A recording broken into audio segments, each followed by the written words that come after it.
Second year की इस class में सभी स्टूडेंट्स का स्वागत है।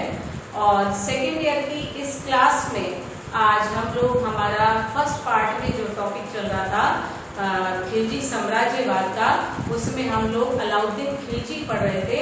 और आज अलाउद्दीन खिलजी की हमने जो व्यवस्थाएं थी उसकी गृह नीति के अंतर्गत, जैसे उसका हमने राजत्व सिद्धांत जो था उसका अध्ययन कर लिया था। अब हम आज बात करते हैं अलाउद्दीन खिलजी के राजस्व व्यवस्था की। आज देखिए, अलाउद्दीन खिलजी जो था वो एक महत्वाकांक्षी सुल्तान था, साम्राज्यवादी सुल्तान था, और उसने अपने राज्य की सीमाओं का विस्तार करने के लिए निरंतर प्रयास किए थे। उसका उत्तरी भारत का अभियान, उसकी दक्षिण भारत की विजय इस बात का सूचक है कि उसने एक विशाल सेना का गठन कर रखा था। स्वाभाविक है, सेना जब बड़ी रखी होगी, सेना जब शक्तिशाली होगी, उस सेना के संगठन के लिए, सेना की आवश्यकताओं की पूर्ति के लिए हमें राज्य की आय को मजबूत बनाना आवश्यक होगा। अपने स्वेच्छाचारी और निरंकुश शासन को बनाए रखने के लिए, मंगोलों से अपने राज्य की सुरक्षा करने के लिए उसे धन की आवश्यकता थी। और राज्य को धन कहां से प्राप्त होता है, उसके लिए हम लगान या राजस्व या जिसे हम कहें कर, वो राज्य की आय के स्रोत होते हैं, जिससे आप सभी भली भांति परिचित हैं। अब अपने राजत्व सिद्धांत को मजबूत करने के बाद अलाउद्दीन खिलजी के द्वारा अपने राज्य की आय में वृद्धि करने के उद्देश्य से अपनी राजस्व व्यवस्था को मजबूत बनाने के प्रयास किए गए। जैसा कि हमने पढ़ा था कि उसने अपने अमीरों की शक्ति का दमन करने के लिए, अपने राज्य की व्यवस्था को सुचारू रूप से चलाने के लिए विभिन्न अध्यादेश जारी किए थे। और यदि आपको लास्ट क्लास का याद हो, अपने प्रथम अध्यादेश में उसने ऐसे जमीन को या भूमि को जो माफी में दी गई थी या दान में दी गई थी, स्पेशली आप देखिए, माफी में दी हुई जमीन जो थी उस पर उस जमीन या भूमि के मालिक कर अदा नहीं करते थे। और इतना ही नहीं, ये जो मालिक हुआ करते थे इन भूभाग विशेषों के, इन्हें राजस्व वसूली का कार्य भी सौंपा गया था। अब ये लोग क्या करते थे, ना तो अपनी जमीन पर इन्हें लगान देना होता था, और जो कुल राजस्व ये लोग कलेक्ट करते थे उसका पूरा भाग भी ये राजकोष में जमा नहीं करवाते थे। तो हम ये कह सकते हैं कि एक बहुत बड़ा भ्रष्टाचार जो है वो इस रेवेन्यू डिपार्टमेंट में चल रहा था। अब राज्य की आय के प्रमुख स्रोतों में यदि कटौती होगी या उसमें कमी होगी, तो निश्चित रूप से आय जो है उसमें दिन प्रतिदिन कमी आती चली जाएगी। अलाउद्दीन खिलजी अपनी सेना को बनाए रखने के लिए किसी भी तरह से अपने राज्य की आय में वृद्धि करना चाहता था, और इसीलिए सर्वप्रथम उसने प्रथम अध्यादेश के माध्यम से ऐसी तमाम जमीन को, ऐसे समस्त भूभाग को राज्य के अधिकार में लाने के लिए अध्यादेश जारी किया। अब ये जो भूमि या इस भूभाग के जो मालिक थे, विभिन्न माध्यमों से, लगान के माध्यम से और लगान की चोरी के माध्यम से, क्योंकि पूरा भाग ये राजकोष में नहीं पहुंचाते थे, तो काफी धनी हो गए थे। अब धनी हो गए थे तो स्वाभाविक है शान और शौकत का जीवन ये लोग व्यतीत करते थे। अलाउद्दीन खिलजी चूंकि एक योग्य शासक था, बहुत समझदारी से उसने अपनी शासन व्यवस्था को संचालित किया था। उसे जहां एक ओर अपने राज्य की आय में वृद्धि करनी थी, वहीं उसे इस बात का ध्यान भी रखना था कि कोई भी सरदार या अमीर इतना अधिक धनवान और समृद्ध ना बन जाए कि वह उसके विरुद्ध षड्यंत्र करना प्रारंभ कर दे। और इसी बात को ध्यान में रखते हुए उसने उस अध्यादेश में इस तरह की बातें लिख करके आदेश प्रसारित करवाया और उस जमीन पर सरकारी अधिकार स्थापित किया।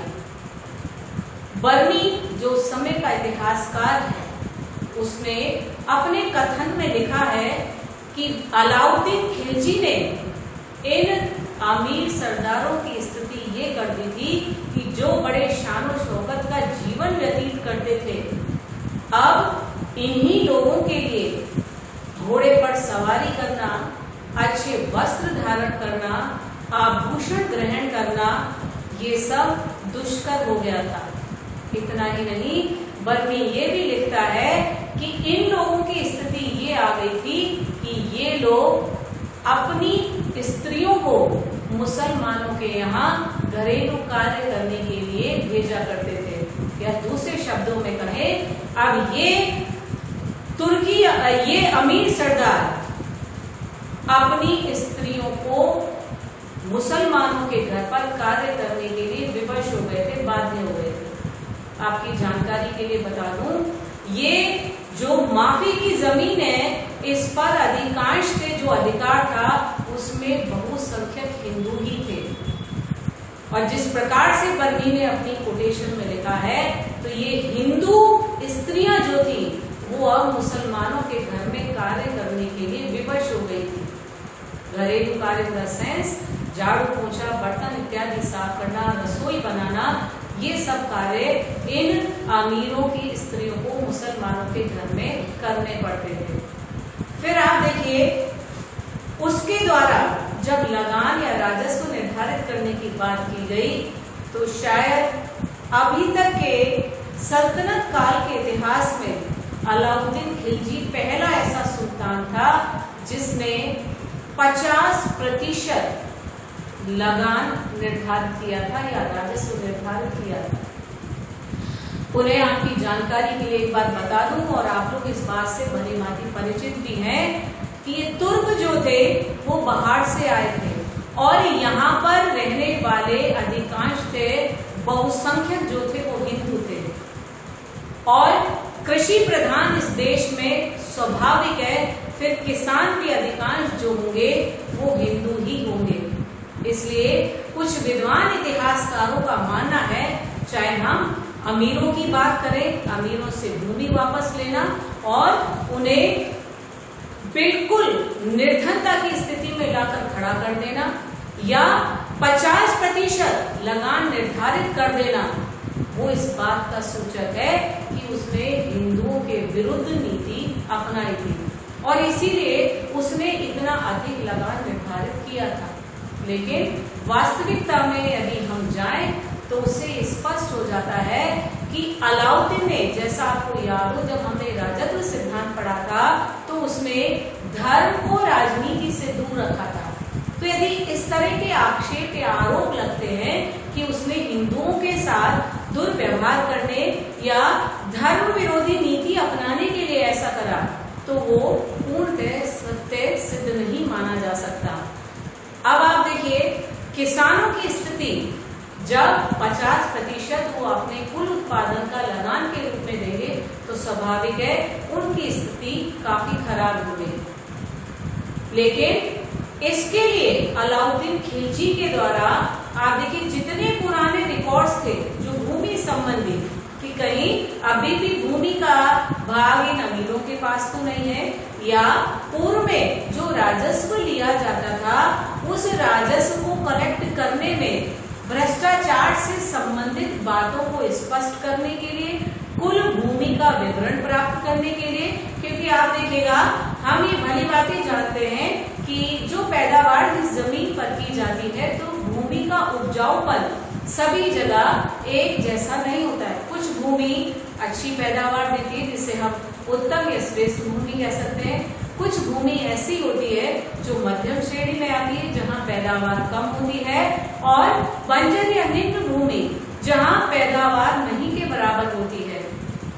अब अलाउद्दीन के द्वारा जो ये 50% टैक्स लगाया गया था, लगान लगाया गया था, या भू राजस्व उसके द्वारा निर्धारित किया गया था, ऐसा माना जा सकता है कि ये जो भूमि का रिकॉर्ड उसके द्वारा पिछले वर्षों का मंगवा कर विवरण तैयार उसके द्वारा जो करवाया गया था, कहीं ना कहीं वो इस गलती में सुधार के लिए कि कहीं ऐसा ना हो जितना परसेंटेज हम उपजाऊ भूमि पर राजस्व ले रहे हैं उतना ही हम बंजर पर भी ले रहे हैं। तो अपनी इन भ्रांतियों को दूर करने के लिए, इन विकृतियों को सुधारने के लिए संभवतः उसके द्वारा भूमि का पूरा विवरण जो है वो तैयार करवाया गया था। फिर आप देखिए, भ्रष्टाचार को रोकने के उद्देश्य से एक बहुत ही महत्वपूर्ण विभाग उसके द्वारा स्थापित किया गया था, जिसे दीवाने मुश्त खराज के नाम से जाना जाता है। अब यहाँ पर आप देखिए, उसके द्वारा जो यहाँ पर अधिकारी इस विभाग में नियुक्त किया जाता था वो योग्यता के आधार पर था और उसकी योग्यता को स्वयं अलाउद्दीन खिलजी के द्वारा पहले चेक किया जाता था, उसके बाद उसकी नियुक्ति की जाती थी। इसी प्रकार से आप देखिएगा, शहनाई-मंडी नामक एक अधिकारी भी नियुक्त किया गया था जो बाजार में हो रही अव्यवस्थाओं को रोक सके। आप देखिए, अपने पूरे राजस्व विभाग का और अपने राज्य के विभिन्न जो प्रदेश और भूभाग थे उनका वह स्वयं निरीक्षण भी करता था। कोई व्यक्ति कम या ज्यादा तोलना तो वैसे भी खैर संभव नहीं है। अधिकांश आप देखिए, भ्रष्टाचार ये था कि जो सामान या वस्तुएं तोली जाती थी वो माप से कम पाई जाती थी। अलाउद्दीन खिलजी द्वारा इस बात की सही तह तक पहुंचने के लिए कई बार छोटे छोटे बच्चों को खरीदारी के उद्देश्य से भेजा जाता था ताकि वास्तविकताओं का ज्ञान उसे हो सके। इस तरह से भ्रष्टाचार को रोकने के लिए उसके द्वारा प्रयास किए गए। भू राजस्व राज्य की आय का अच्छा स्रोत था और इससे राज्य की आय में वृद्धि भी हुई थी। अपने राज्य की आय को बढ़ाने के लिए भू राजस्व के अलावा उसके द्वारा चढ़ई और गढ़ई नामक 2 कर और लगाए गए थे। इसके अलावा जैसा कि आप जानते हैं, शरीयत के हिसाब से हिंदुओं से जजिया कर लिया जाता था। साथ ही साथ जैसे किसान अधिकांश थे हिंदू थे, तो उनसे जब उनको सिंचाई की सुविधाएं राज्य की ओर से दी जाती थी तो उनसे सिंचाई कर भी लिया जाता था। अब आप देखिएगा, ये जो कर थे वो टोटल इतने हो गए थे कि एक किसान को अपने कुल उत्पादन का लगभग 75% भाग कर के रूप में सरकार को अदा करना पड़ता था। 50% भू राजस्व, फिर उसके अलावा चराई और गढ़ई कर जैसे कर, सिंचाई कर। इससे निसंदेह जो किसानों की स्थिति थी वो दिन पर दिन बिगड़ती जा रही थी। इस आधार पर आप देखिए, कुछ इतिहासकार ये मानते हैं कि अलाउद्दीन खिलजी द्वारा, जैसा भी मैंने आपको बताया, हिंदू विरोधी नीति अपनाए जाने के कारण उसने इस प्रकार के कर लगाए थे, जबकि वास्तविकता उसे अपने हर हाल में अपने राजस्व को बढ़ाने या राज्य की आय को बढ़ाने के प्रयास किए जाने थे। उसका मुख्य उद्देश्य ये था। और राज्य की आय को बढ़ाने के क्या कारण थे, क्यों उसने ये राजस्व इतना बढ़ाया था, क्यों किसानों पर करों का इतना भार डाला गया था, प्रारंभ में ही मैंने आपको इसके बारे में बताया था। हम लोग अलाउद्दीन खिलजी के शासनकाल में हुए मंगोल आक्रमणों को भी पढ़ चुके हैं, जो निश्चित रूप से राज्य की सुरक्षा के लिए बहुत बड़ी चुनौती थी और संभवतः इसी कारण से उसने राज्य की आय बढ़ाने में अपना पूरा ध्यान जो था वो केंद्रित किया था और राज्य की आय के स्रोत बढ़ाने के प्रयास उसके द्वारा किए गए थे। आज की इस क्लास को मैं यहीं विराम देती हूँ।